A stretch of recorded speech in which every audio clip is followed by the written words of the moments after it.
And speaking of spreadsheets, this is another big area, right? Because of that, the siloed data and the siloed teams, management really lacks visibility on how to make better business decisions within their organizations. If you think about picture a boardroom, and you have the CEO sitting at the head of a table, and you have all of these different departments coming in, each with their own spreadsheet to talk about how their department is doing or how they're performing, right? Everybody's reading from different spreadsheets. None of it is connected. That CEO is having to try to translate everything that they're hearing in that particular meeting, so that way they can make better business decisions. That's just not an efficient way or a good way to understand your operations, to understand how you're going to make yourself better. It's all disconnected. So, when we talk to executives, that's, it's always a different conversation. You talk to those end users and they're looking for ways to kind of streamline their workflows. And you talk to, the executives and they're like, well, I need to get a better handle on, my overall operations. And it's really hard because it's not that we lack the data. It's just that the data is spread out everywhere. And I have to kind of combine that all and try to make sense of it. So it's not really a data problem. It's how do you take that data and then make it actionable within your organization? So that's another challenge that they're having. Amongst like I said, these are the challenges that are most common across each segment of financial services. But there's a whole host outside of that as well. But I think this is a good foundation that if you solve for, you can put yourself in a pretty good position to accomplish the rest. And if we take a look at these challenges and we start to think about, well, we're going to continue just to operate as normal, right? Like we're doing well enough, but we just learned that you get competitors coming in from everywhere. The consumer expectations are changing. If you continue to do business as usual, that may have a serious impact on your organization. So if we start to think about what those potential risks are to organizations that don't do anything to try to keep up with all of these different aspects, you're going to have some serious challenges, in the way that you run your operation. You're going to have poor customer experience, right? Like, so if your customers aren't able to interact with you in the manner that they want to, they're going to go someplace else. And, as we learned, it's never been easier to switch your financial institutions, right? There's over 5,000 new startups focused in this area. So if you're not providing the best service, you run the risk of customer attrition. Your operational efficiencies, we talked about, toggling between applications, wasting an hour a day, just switching between applications, not being able to get a full picture of your organization. This causes a problem when a lot of it could just be automated, right? Like we can automate that, through workflow automation tools, like Creatio to help, reduce all of that manual effort, bring everything into a unified environment, so that way you can make better decisions and you can automate when and where you can.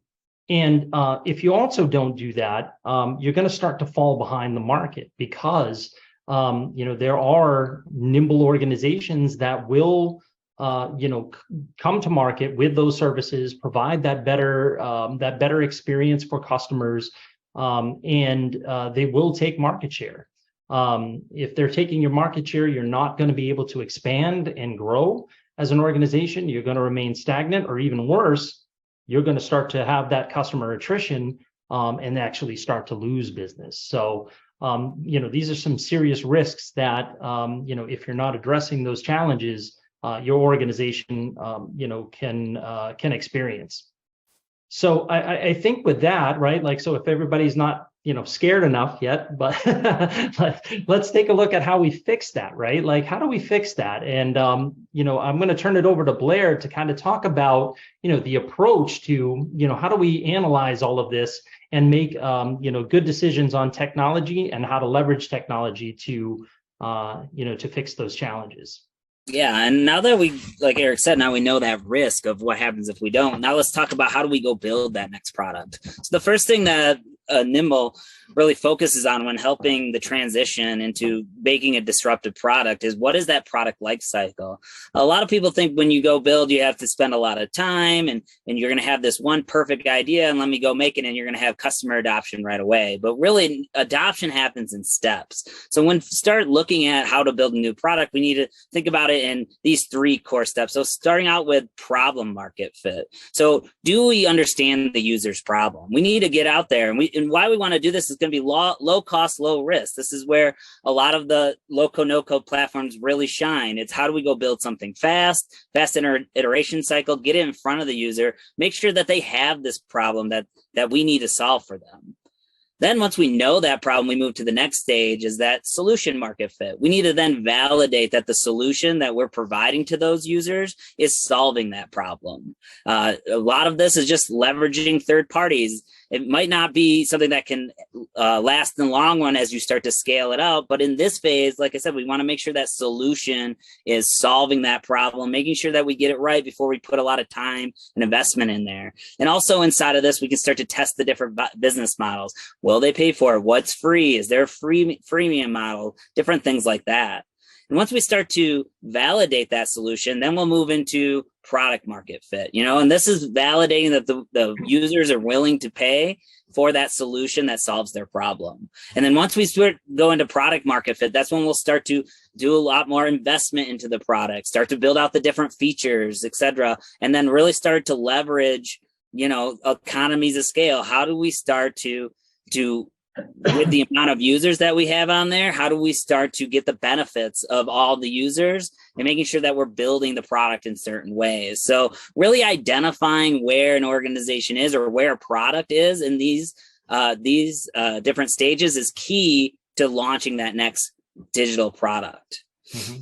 And I like the way that you kind of laid that out, Blair, right? Like it's you always want to look at that from that product lifecycle perspective. Like, where do we get started, then how do we get better, and then how do we get ahead, right? Like with that particular product. So I think that's a nice way to kind of look at it, because a lot of organizations just kind of get overwhelmed, right, when they start to think about the process behind it. But by identifying that up front, seeing where you can get the most bang for your buck, and then looking to scale it out from there is a very effective way to look at it. Yeah. And it didn't, like I said, it really is an investment cost. If you're trying to solve, if you want to build a product, something that you believe is in product market fit, and you're not solving the right problem, you're not, that product's not going to take off, and you're going to have a lot of time invested into it and money invested into it, and it's kind of just going to go to waste. So it's good just to break these apart and understanding what are you trying to validate at each stage as the product grows and gets launched into market. Absolutely.